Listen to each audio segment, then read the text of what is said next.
Next, I present the per element local privacy composition method to determine that given a privacy budget epsilon, how many samples can DPGEM release without leaking privacy. The term local implies that the released samples will be differentially private only with respect to the database of interest X. Further, there are some existing composition methods, but they consider the composition of only the upper bound of the privacy loss resulting from the release of any probable sample using concentration measures. Instead, we consider the loss of the specific element B sub I after it has been generated, which allows us to release a large number of samples. The individual privacy loss thus is epsilon times utility spread divided by the global sensitivity, where the spread is the maximum possible change in the utility value that can happen over the neighboring databases X prime. So under this composition method, here is our simple scheme for privacy accounting. This is privacy filter setting where we stop when the budget is exhausted. So we generate a sample, we compute its individual privacy loss by estimating the utility spread, and then we keep on accumulating the loss until we hit the privacy budget. Uncertainty based spreader identification method, or UBSIM. So we need a way for fast computation of the utility spread, which we know depends on the utility values given by the neighboring databases X prime or XN. The neighbor XN is obtained by removing synthetic sample SNYN from the original database X.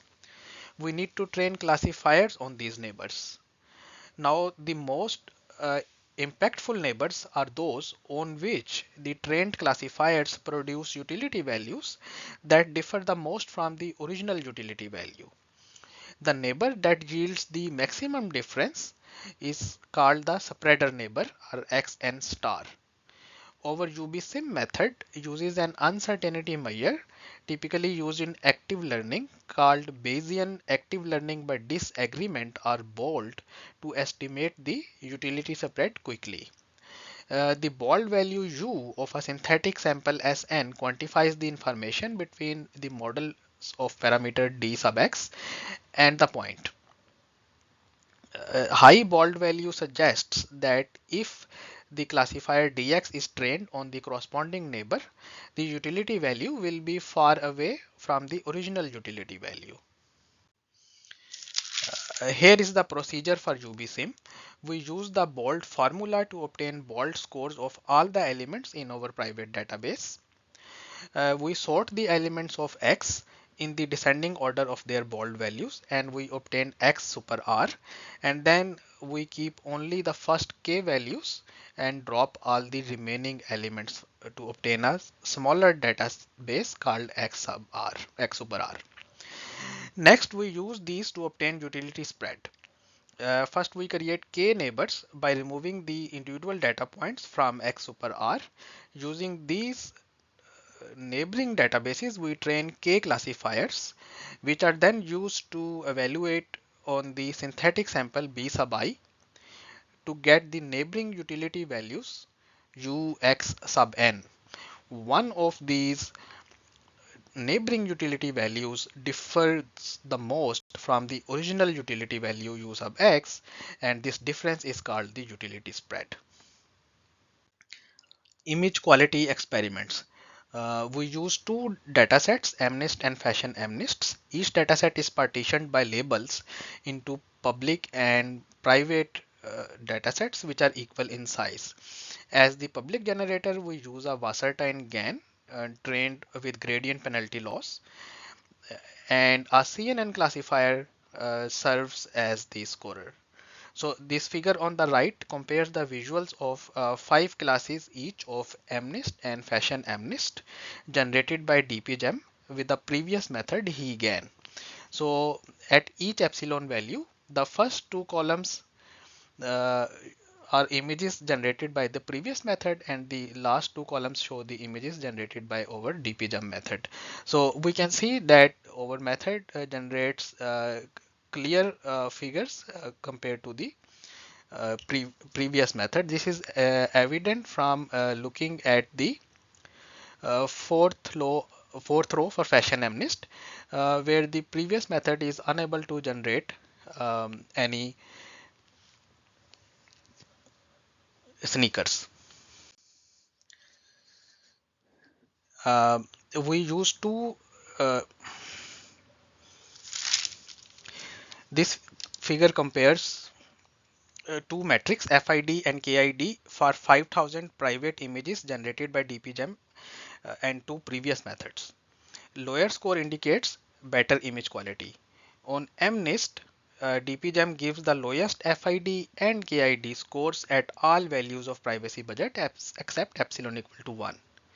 On Fashion MNIST, the DPGEM method gives the lowest FID scores at all epsilon values. While using the KID metric, our method gives the best or the second best values. Evaluating UBSIM effectiveness. This experiment demonstrates the effectiveness of UBSIM method. We measure the true utility spread by training and evaluating classifiers on all the neighbors of the private database X and approximate utility spread by uh, using only top k uncertain neighbors. The datasets used are MNIST with 60,000 neighboring datasets and Fashion MNIST tri-class, which is a subset of Fashion MNIST, training only three classes and hence 18,000 neighboring sets. Uh, this experiment emulates the privacy odometer setting, where we do not stop generating samples at any threshold. We accumulate the spread over 10,000 synthetic samples for each of the dataset. In an actual privacy odometer setting, the privacy leakage would be epsilon times the difference of actual utility spread and the estimate of the utility spread. But in this preliminary experiment, we generate non-private samples using WGAN GP. The table on the left shows privacy leakage on MNIST, and the table on the right shows the privacy leakage caused by UBSIM estimation on Fashion MNIST subset. We report the privacy leakage as a percentage of the original spread, which means that the results are valid as at any epsilon value. So for MNIST, there are 223 spreader neighbors which are responsible for the utility spreads for the 10,000 synthetic samples. Uh, Total neighbors are 60,000, but all of the 223 spreaders are contained within the top 17,833 uncertain neighbors. If we use just top 3000 uncertain neighbors, we can still identify 194 spreader neighbors among them, and the privacy leakage by using them is just under 1.7%. Similarly, for Fashion MNIST, the training classifier model on just top 1800 uncertain neighbors gives a privacy leakage which is less than 3%. So in conclusion, we introduced a differentially private generative model that uses exponential mechanism uh, with an enhanced scoring function and tighter privacy budget analysis. We achieve image quality which is better than our comparable to state-of-the-art methods on MNIST and Fashion MNIST. We further propose a fast privacy accounting technique which is based on uncertainty measure commonly used in active learning. Our future work would investigate extending DPGEM to generate DP3 channel images using relevant key features from large public datasets. Thank you.